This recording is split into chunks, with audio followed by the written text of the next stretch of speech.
In this slide set, we'll look at data measurement scales first, and it's within the chapter that deals with data and how we use data in GIS. First of all, the chapter deals with information systems, which are computer-based tools that help people transform data into information. A GIS is a computer-based tool that is used to help people transform geographic data into geographic information. We'll talk a bit about some of the differences between those two different types of information systems.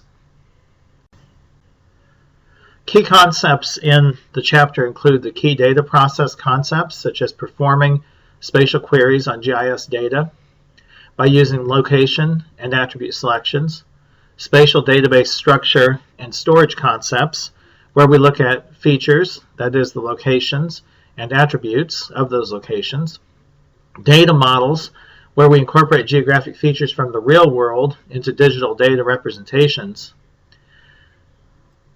We deal with how GIS allows for data manipulation and creation within the database, such as adding data attributes and digitizing, and how GIS enables decision-making through identification of locations with desired characteristics or attributes of multiple criteria to solve problems. The chapter seeks to distinguish the difference between features and attributes, to identify the different attribute measurement scales and basic operations for each type, to understand what a database management system is and identify what it is used for, and to understand what metadata is and why it is used. First of all, features versus attributes. We have tables that we use in GIS where we keep track of location information and attribute information.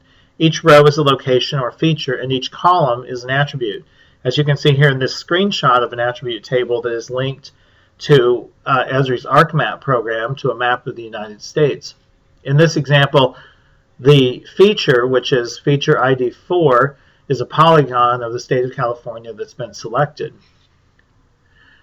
The feature is the row. It tells you about the row, the name of the row, and so on. And each column is the attribute where we put the information, the variables we're looking at for that particular feature. One of the most important things to be aware of when working with data, whether it's in GIS or any other data you might be doing statistics on, is an understanding of appropriate measurement scales for that particular data. This comes from the work of S.S. Stevens in 1946, who developed levels of measurement. We've continued to use these as guides for the proper use of statistical, analytical, and cartographic operations, and this system recognizes 4 levels of measurement: nominal, ordinal, interval, and ratio. First, we'll talk about nominal level data.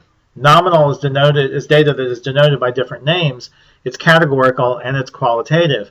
For example, the identification of land cover as woodland, shrubland, orchard, vineyard, mangrove, and so on.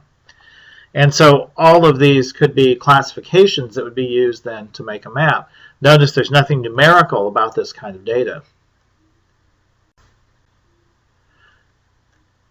Quantitative data may be grouped into categories and mapped at a qualitative nominal level. In other words, you might start out by asking the question, as this map does, what are the highest percent in state populations of various minority groups? So, for example, you would ask the question, what percentage of a state population are Hispanics or blacks or Asians or American Indian and Alaska Natives, and so on. And then group it into categories, but each one of these categories individually does not carry any numerical value, and that's an example of the use of nominal data. It started out as quantitative, but it was just put into simple categories to make a simple map. Ordinal level data is ranked or ordered. Observations are assigned to discrete categories, and categories are not based on numerical value. So there's no assumption of quantitative comparisons between and among categories. For example, the 3rd ranking state in population cannot be assumed to have 1/2 the value of the 6th ranking state. This is another example of the use of qualitative data. The data are just put into categories by rank and given a rank order. Here are examples of ordinal level data in maps. So we start out with boundaries. National boundaries is the highest category. State or territorial is next. County or equivalent is next. Civil or township, and so on. And each one of these boundaries carries some kind of information that relates to its designation, but it's qualitative information. It's not quantitative. Then we have interval level data. Interval level is quantitative or numerical data, where the 0 point is arbitrary on the scale, such as temperature data. So, for example, 0 degrees Fahrenheit does not mean the same thing as 0 degrees Celsius, but both of those are relatively arbitrary when you look at them in comparison with one another. Ratio level data is also quantitative or numerical data, where 0 is a non-arbitrary value, which means that 0 has a meaning. So, for example, 0 meters and 0 feet mean the same thing, unlike 0 degrees Fahrenheit and 0 degrees Celsius. Assume continuous quantity and unit of magnitude of scaled measure. In other words, you can make comparisons across levels of scale. Next, we'll consider the appropriate use of analytical operations and how they depend on the level of data measurement. So some common operations that you might encounter, especially in GIS, include grouping nominal and ordinal data, for example, putting two categories together into one. So you might have two or three categories and you want to group them together for some reason into one category. Another one of these tasks is called isolate. So isolate can be applied to nominal, ordinal, ratio, and interval data. An example would be a subset of data that meets a characteristic such as temperature ranges that may support mosquito habitat, as we'll see in the next slide. So this map was done by mapping out potential mosquito habitat based on temperature. And so the idea was to simply isolate out the areas that could be suitable mosquito habitat. Next is the concept of difference.